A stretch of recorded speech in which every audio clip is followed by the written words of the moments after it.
சாம்பார் ஒரு டைம் இந்த மாதிரி செஞ்சு பாருங்க.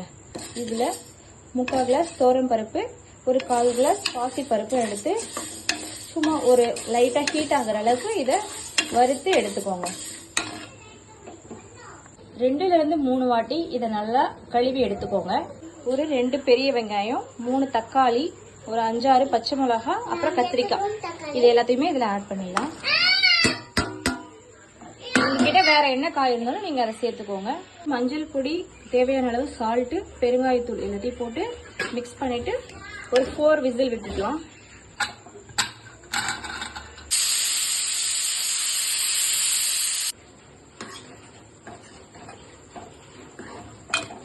அடங்கினதுக்கு அப்புறம் நம்ம இதை கொஞ்சம் லைட்டா கரண்டியாலே மசிச்சு விட்டுக்கலாம்.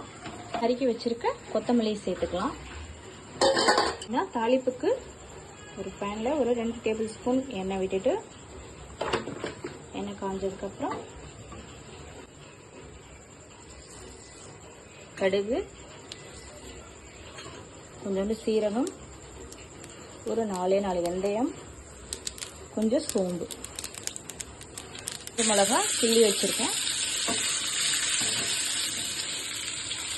கொஞ்சம் கருவேப்பிலை.